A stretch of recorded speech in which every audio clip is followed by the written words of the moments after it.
नमस्कार दोस्तों। आज हम लोग इस कर्बक के जो जो कविता हम लोग पढ़े हैं उसका जो प्रश्नोत्तर है उसको हम लोग देखेंगे। तो आज कर्बक के संबंध में प्रश्नोत्तर करेंगे। कवि ने अपनी एक आँख की तुलना दर्पण से क्यों की है?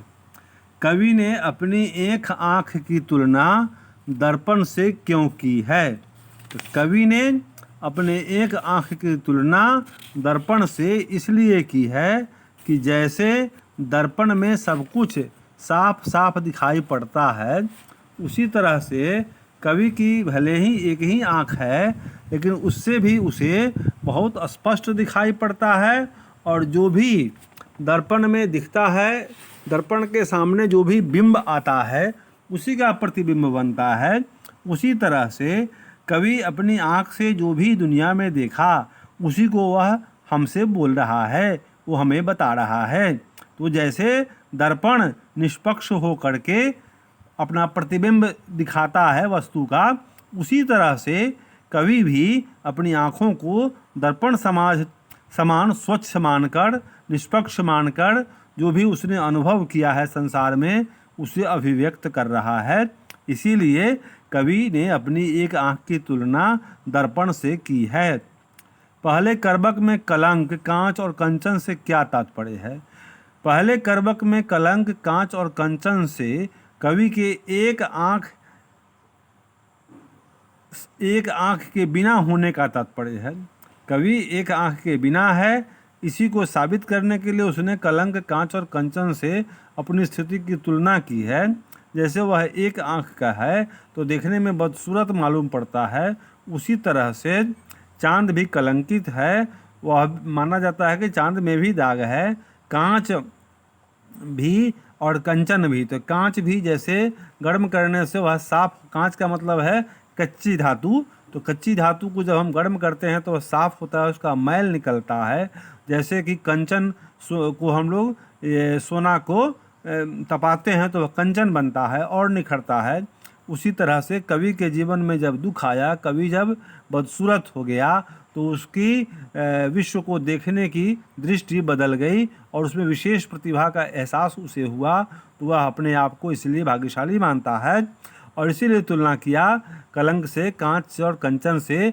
इन चीज़ों के आने से भी, जैसे कलंकित होने पर भी चांद अपनी प्रतिभा बिखेरता है, प्रकाश फैलाता है, कांच चमकता है और कंचन भी अपनी खूबसूरती का एहसास कराता है लोगों को। ये सब दुख प्राप्त करने के बाद ही अब दुनिया को सुख प्रदान करते हैं। उसी तरह से कवि भी अपने एक आँख गंवाने के बाद और ज़्यादा विशिष्ट हो गया। वह कविता लिख रहा है, वह कृति कर रहा है। पहले कर्बक में व्यंजित जायसी के आत्मविश्वास का परिचय अपने शब्दों में दें। तो प्रथम पद में व्यंजित जायसी के आत्मविश्वास का परिचय आप इस प्रकार दे सकते हैं। कवि का कहना है इस पद में कि विधाता ने उन्हें एक ही आँख दी है। जिस प्रकार चंद्रमा को कला देकर कलंकी कर दिया, उसी प्रकार कवि को भी एक आँख देकर कलंकी कर दिया। परंतु जिस तरह चंद्रमा कलंकी होकर भी निर्मल प्रकाश ही देता है, उसी प्रकार कवि एक नेत्र वाला होकर भी दर्पण के समान है जो बहुत ही स्वच्छ है। जिस प्रकार अनेक नक्षत्रों के बीच में शुक्र सबसे चमकीला दिखता है, उसी प्रकार मेरी एक आँख, कवि की एक आँख दिखती है। कवि को अपनी रूपहीनता और एक आँख का अंधेपन भार नहीं दिखलाई पड़ता, वरन उसे यह विशेषता मालूम पड़ती है क्योंकि प्रकृति ने उसे विशेष गुण दिए हैं। इसलिए वह कहता है जिसमें दोष होता है उसी में अच्छे गुण भी होते हैं। और कवि ने काव्य की रचना की है जिसे सुनकर संसार मोहित होता है। कवि उदाहरण देता है, जैसे आम में नुकीली डाभ निकलने से उसमें सुगंधी बसती है, उसी तरह से जब मनुष्य में या किसी जीव में, किसी वस्तु में कोई बुराई होती है तो उसका दूसरा पक्ष यह है कि उसमें अच्छाई भी होती है। कवि ने किस रूप में स्वयं को याद रखने की इच्छा व्यक्त की है, उनकी इस इच्छा का मर्म बताएं। कवि ने अपने आप को फूल के रूप में याद करने की, फूल की सुगंध, फूल में जो सुगंध है फूल के सुगंध के रूप में अपने को याद करने की इच्छा जाहिर की है।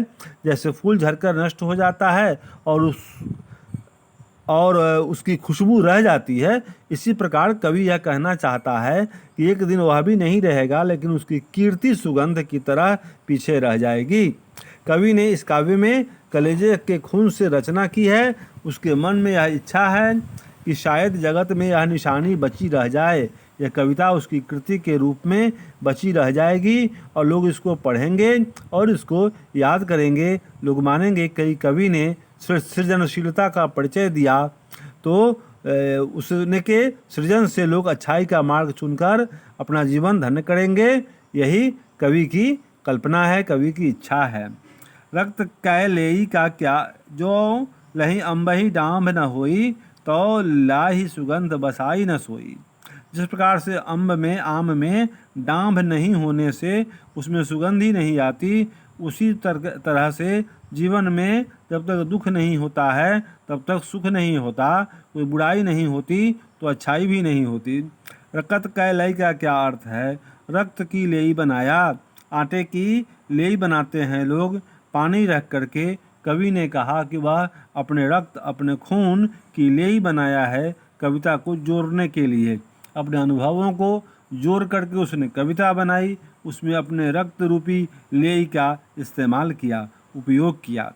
मोहम्मद यही कवि जोड़ी सुनावा। मोहम्मद कवि यही जोड़ कर सुना रहे हैं, अपने जीवन के अनुभवों को जोड़ करके पिरो करके एक धागे में कविता के रूप में प्रस्तुत करके हमें सुनाते हैं। यही उनकी महानता है, उनकी कृति है।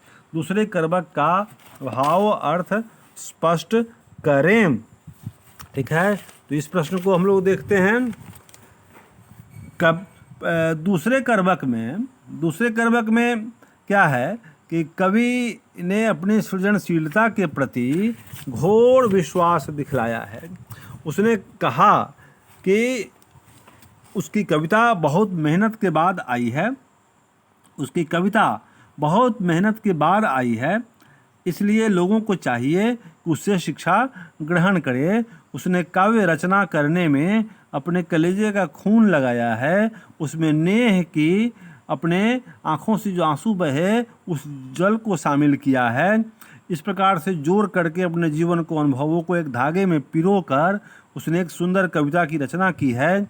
उसने यह भी बताया है कि जैसे पुराने महान लोग राजा रत्नसेन, पद्मावती, वह बुद्धिमान सुग्गा, सुल्तान अलाउद्दीन, राघव चेतन, ये सारे लोग आज नहीं हैं, लेकिन उनके कार्य, उनके नाम, उनके कामों के कारण आज भी अमर हैं। तो उसी प्रकार से आने वाले समय में कवि नहीं रहेगा, लेकिन कवि की कृति, कवि की कीर्ति ये सब रहेगी और लोग उन्हें इस कविता के रूप में याद करेंगे। अब ये दूसरे करवक का भाव ये हो गया। धानी सो पुरुष जस कीरति जासु, फूल मरय पै मरय न बासु। इस पंक्ति के द्वारा कवि ने यह कहने का प्रयास किया है कि धनी या धनवान वह पुरुष है जो कीर्ति करता है, जो कुछ महान कर्म करे पुरुष वही धनी है। धन संपत्ति, रुपया पैसा धन का दूसरा रूप है, लेकिन जो यश प्राप्त करता है, जो कीर्ति करते हैं, वे पुरुष भी धनवान होते हैं। क्योंकि फूल मर जाने के बाद, फूल के सूख जाने के बाद भी फूल झड़ जाता है, लेकिन उसकी सुगंध कायम रहती है। उसी तरह से ये कवि का कहना है कि धनी वही पुरुष है जो कीर्तिमान है, जो यश करता है, जो अच्छे कार्य करता है, महान कार्य करता है। इस प्रकार से यहाँ प्रश्न समाप्त हुआ। और हम लोग भाषा की बात कर लेते हैं। निम्नलिखित शब्दों के 3-3 पर्यायवाची शब्द लिखें। पर्यायवाची शब्द आपको लिखना है, ये नीचे लिखे शब्दों के। जैसे नयन है तो आँख, नेत्र, लोचन। आम है तो मयंग, आम्र, रसाल, सहकार आदि। अमृत फल भी कहते हैं उसे। ठीक है। चंद्रमा मयंक, इंदु, चंद्र, शशि। रक्त का है खून, लहू, सारंग।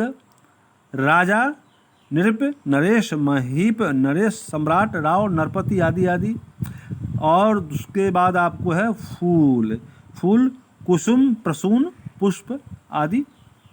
निम्नलिखित पहले करवक में कवि ने अपने लिए किन उपमानों की चर्चा की है, किन उपमाओं से अपने आप को तुलित किया है, तो वो उपमान क्या क्या दिए हैं, कैसे कौन कौन से विशेषण दिए हैं जिससे अपने आप को उसने सही साबित किया है, तो वो है इस प्रकार हैं। एक नयन, कवि ने अपने लिए एक नयन वाला लिखा है। चांद से तुलना की, सुमेरु पर्वत से किया, नक्षत्र से किया, समुद्र से किया, दर्पण से किया। कवि ने इन उपमानों का उपयोग अपने लिए किया है। अब इसके बाद देखिए, निम्नलिखित शब्दों के मानक रूप लिखें। जैसे त्रिशूल का त्रिशूल, हाँ, तो नयन का नयन, नयन का नजर या आँख, दर्पण दर्पण, दर्पण, ठीक, दर्पण,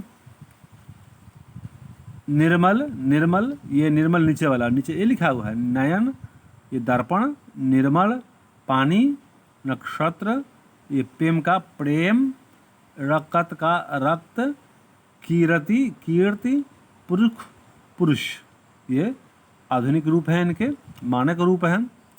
अब देखिए दोनों करवकों के रस और काव्य गुण क्या हैं।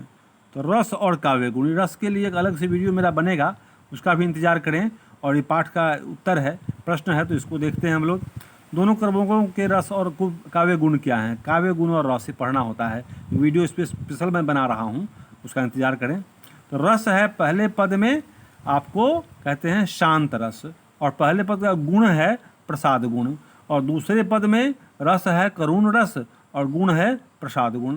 पहले करवक से संज्ञा पदों को चुने। संज्ञा पद, एक नयन कवि व्यक्तिवाचक है, और जो सुमेरु त्रिशूल विनाशा जातिवाचक है। उआ सुक अस नखतन मोहा समूहवाचक संज्ञा है। जायसी के पद, दूसरे करवक से सर्वनाम पदों को चुने। दूसरे पदों से सर्वनाम पदों को चुने, तो जैसे जोरी लाई रकत कै लेई, ठीक है।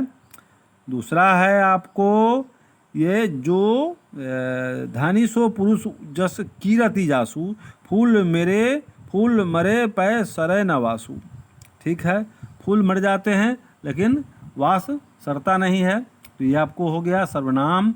जायसी के पद मावत और तुलसी के मानस दोनों की भाषा अवधि है, पर दोनों महाकाव्यों के भाषिक संस्कार भिन्न हैं। यह भिन्नता क्या है, शिक्षक से मालूम करें। तो थोड़ा इस पर कहा जा सकता है कि कवि का पद्मावत ठेठ अवधि में लिखा है। ठेठ अवधि से मतलब होता है जन जन की भाषा, आम जन की भाषा।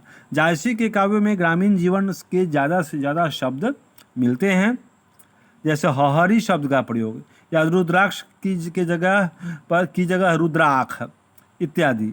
जायसी की भाषा ज़्यादा लचीली नहीं है, बल्कि ग्रामीण चेतना के नज़दीक उसे हम पाते हैं। जैसे पीयू सो कहेऊ संदेशरा, हे भावड़ा हे काग, सो धनी विरहे जरी, मुई तेहिक धुआं हम लागत। तुलसी की भाषा तत्समनिष्ठ अवधि है। तुलसी की भाषा जायसी से ज़्यादा लचीली है, इसलिए तुलसी में अरबी फारसी के शब्द मिलते हैं, परंतु तुलसी का झुकाव संस्कृत की ओर है, ये भी हम जानते हैं। सो ये चैप्टर आपका संपूर्ण हुआ प्रश्नोत्तर।